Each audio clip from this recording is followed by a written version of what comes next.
नमस्कार, स्वागत है आपका इंडिया न्यूज 53 में। आपके साथ मैं हूं फिरदौस। आइए नजर डालते हैं आज की गतिविधियों पर। शासन के निर्देशानुसार आज रोजगार मेले का आयोजन किया गया। रोजगार मेले का कलेक्टर भव्य मित्तल ने भ्रमण कर मेले की व्यवस्थाओं का जायजा लिया और जानकारी प्राप्त की। शहर में आज रोजगार मेले का आयोजन किया गया, जिसमें 1 दर्जन कंपनियों ने हिस्सा लिया, जिसमें से कुछ कंपनियां शहर की भी है तो वही कुछ कंपनियां बाहर की भी रोजगार मेले में पहुंची।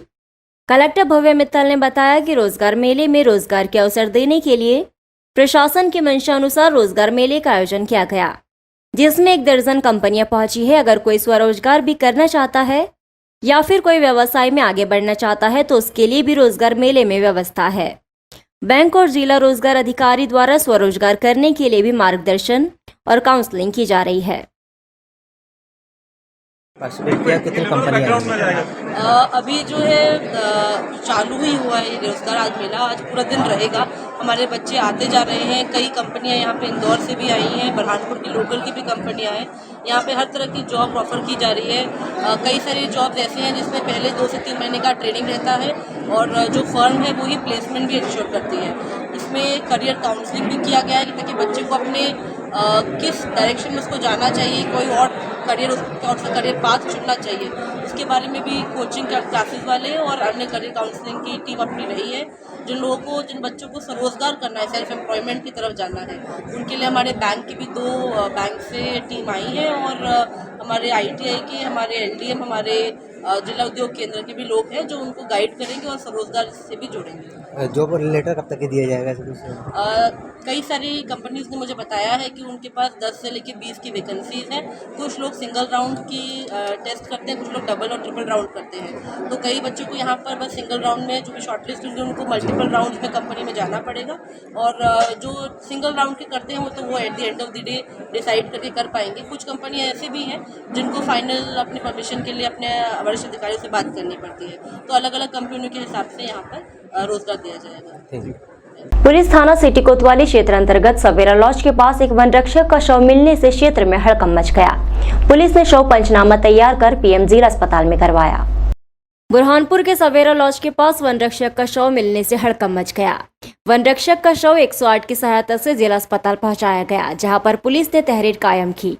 इसकी सूचना वन विभाग को दी। वन विभाग ने DFO को सूचित किया। सुबह DFO प्रदीप मिश्रा जिला अस्पताल पहुंचे। देर रात को मृतक के परिजन को राजगढ़ में सूचना दे दी गई थी। मृतक के परिजन राजगढ़ से बुरहानपुर पहुंचे। सुबह 10 बजे पोस्टमार्टम कर शव परिजनों को सौंपा गया। DFO प्रदीप मिश्रा ने बताया कि इस मृतक द्वारा वाकड़ी में हथियार लूटे गए थे। उस दौरान इसे सस्पेंड किया गया था और इसकी बहाली का काम चल रहा था। रात को अचानक इसकी मौत की सूचना मिली। विभाग की ओर से मृतक के परिजन को हर संभव मदद की जाएगी। शासन के नियम अनुसार कार्रवाई की जाएगी। ये राम वो वन रक्षक थे। पहले दही नाला, बागड़ी चौकी तमाम जगहों पर दस्त थे। अभी वर्तमान में नावरा में अटैच थे और कल शाम को सूचना मिली कि वो कोई सवेरा लॉज है, उसके आसपास उनकी बॉडी मिल गई, बॉडी।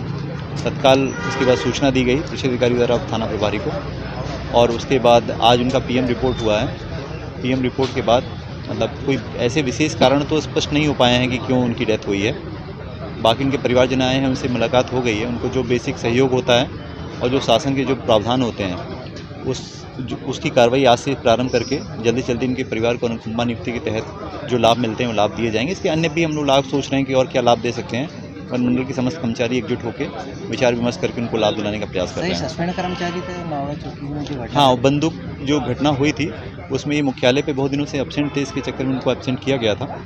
उसके बाद इनको चौकी में अटैच भी कर दिया गया था। हम लोग इस प्रत्याशा में थे कि इनका जो आरोप पत्र है इसके संबंध में कुछ इनके स्पष्टीकरण आ जाते ताकि इनको निलंबन से बहाली की जा सकता था। तो वो भी बता रहे हैं लोग कि कल उन्होंने शायद लेटर भिजवा दिया था कि हमारे कार्यालय को अप्राप्त रहा। शरीर में कोई निशान, चोट पर कोई निशान ऐसे? नहीं, कुछ भी नहीं। अभी तो PM रिपोर्ट में ऐसा कुछ भी प्रोसेस स्पष्ट नहीं हो पा रहा। मैंने भी हालांकि देखा नहीं है PM रिपोर्ट, लेकिन जो पूछताछ किया उसमें ऐसी बातें कहीं प्रकाश में नहीं आ रही। 26 जनवरी को जिला मुख्यालय पर गणतंत्र दिवस का मुख्य समारोह स्थानीय स्टेडियम ग्राउंड पर आयोजित होगा। इस आयोजन को लेकर आज परेड की फाइनल रिहर्सल की गई। नेहरू स्टेडियम पर आज फाइनल रिहर्सल का आयोजन किया गया। आपको बता दें कि 26 जनवरी को नेहरू स्टेडियम पर पुलिस जवान, नगर सैनिक, NCC कैडेट और स्काउट द्वारा मार्च पास्ट कर सलामी दी जाती है। इसी तारतम्य में आज नेहरू स्टेडियम पर मार्च पास्ट की फाइनल रिहर्सल का आयोजन किया गया, जिसमें जिले के सारे आला अधिकारी और प्रतिभागियों ने हिस्सा लिया। इस दौरान स्कूल के विद्यार्थियों ने भी सांस्कृतिक कार्यक्रम की रिहर्सल की। 26 जनवरी की आज रिहर्सल थी, परेड की रिहर्सल और सारे कार्यक्रमों की रिहर्सल थी। क्या संदेश देना चाहिएगा 26 जनवरी के अवसर पर बुरहानपुर? 26 जनवरी एक तरीके से हमारे संविधान के प्रिंसिपल्स को हम वापस से याद करें, उसको रिप्रेजेंट करता है। तो रिपब्लिक डे पे हमारे सभी छात्रावासों में और स्कूलों में भी विशेष भोज रहेगा और सभी जनप्रतिनिधिगण भी उसमें सम्मिलित रहेंगे। और 26 जनवरी का मेन कार्यक्रम यहाँ रहेगा, जिसमें एक अच्छी पेशकश सेल्फ ट्रेनिंग की भी की जा रही है, तो सब लोग इसमें भाग लें। बुरहानपुर के इंदौर इच्छापुर हाईवे स्थित बायोडीजल के पंप पर खाद्य विभाग और नापतोल विभाग की संयुक्त टीम ने कार्रवाई करते हुए जांच की। बुरहानपुर के इंदौर इच्छापुर हाईवे स्थित बायोडीजल के पंप पर खाद्य विभाग और नापतोल विभाग की संयुक्त टीम ने कार्रवाई की। दरअसल इंदौर इच्छापुर हाईवे पर स्थित बायोडीजल के पंप पर अनियमितताओं की शिकायत लंबे अरसे से विभाग को प्राप्त हो रही थी, जिसके बाद आज खाद्य विभाग और नापतोल विभाग की संयुक्त टीम कार्रवाई करने पहुंची, जिसमें उन्होंने पाया कि 5 लीटर बायोडीजल लेने पर बायोडीजल संचालक 110 ml बायोडीजल कम दे रहे थे, जिस पर नापतोल विभाग द्वारा बायोडीजल पंप को सील करने की कार्रवाई की गई। साथ ही खाद्य विभाग भी अन्य मामलों की जांच कर कार्रवाई की बात कहते हुए नजर आ रहा है। बायोडीजल पर क्या कार्रवाई की गई और क्या मतलब अनियमितता पाई गई? डिस्पेंसिंग यूनिट जो है वो कैलिब्रेटेड और वेरीफाइड नहीं पाई गई और साथ ही इसमें 110 ml की डिलीवरी शॉर्टेज की जा रही, मतलब कस्टमर को 110 ml कम दिया जा रहा है, इसलिए ये मशीन को सील किया गया है। कितने लीटर में 110 लीटर? 5 लीटर पे 110 ml कम दिया जा रहा है। और क्या क्या जांच में तथ्य आए मैडम इसमें? देखिए, अभी ये नापतोल विभाग की जो कार्रवाई हुई इसमें जो है ये मशीन कैलिब्रेटेड और वेरीफाइड होना चाहिए और जो डिलीवरी है बराबर होना चाहिए, तो ये दोनों जो है दोनों बातों का उल्लंघन हुआ है, इसलिए मशीन सील की गई है। बाकी खाद्य विभाग जो है स्वयं आगे क्या वैधानिक कार्रवाई की जाएगी? इसके प्रकरण दर्ज किया गया है और जो भी डीलर हैं उन पे जुर्माना लगाया जाएगा। यदि वो विभाग से राजीनामा करेंगे तो वो जुर्माना जमा करके और इसको कैलिब्रेट करा के फिर चालू कर सकते हैं। श्रीमती संगीता भवन, नापतोल। मध्य प्रदेश के बुरहानपुर में जंगल कटाई के विरोध में आदिवासियों ने प्रदर्शन किया। आदिवासियों ने रैली के रूप में कलेक्टर कार्यालय पहुंचकर घेराव किया और जमकर नारेबाजी की। बुरहानपुर जिले में हजारों आदिवासी अपने हक की लड़ाई को लेकर सड़कों पर उतर आए हैं। अवैध जंगल कटाई, वनों का निजीकरण और आदिवासियों को पट्टे न मिलने के विरोध में प्रशासन को ज्ञापन दिया है। आदिवासी नेता माधुरीबेन ने कहा कि वन अधिकार पट्टे के दावों का निराकरण नहीं किया जा रहा है। वन विभाग के संरक्षण में बड़े पैमाने पर जिले के अंदर जंगल की अवैध कटाई चल रही है। अब तक सभी सरकारों ने आदिवासियों का शोषण किया है। चुनाव के समय पत्तों का लालच देकर लुभाया जाता है, लेकिन अब आदिवासी जागरूक हो गए। हक की लड़ाई के लिए आदिवासी एकजुट होकर सरकार से अपना हक मांग रहे हैं।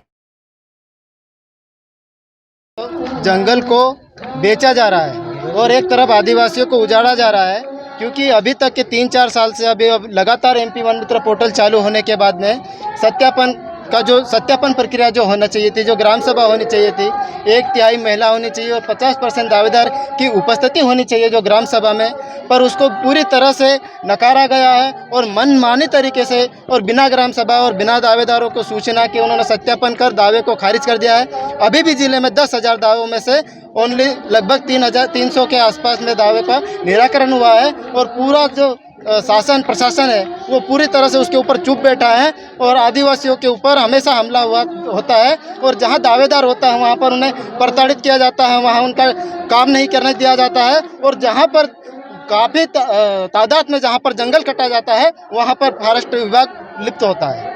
आपका नाम? मेरा नाम अंतराम आवास है, जागृत आदिवासी दलित संघ। बुरहानपुर के कलेक्टर कार्यालय में आज AIMIM के कार्यकर्ताओं ने निगम परिषद द्वारा की गई टैक्स वृद्धि का विरोध करते हुए कलेक्टर को ज्ञापन सौंपा।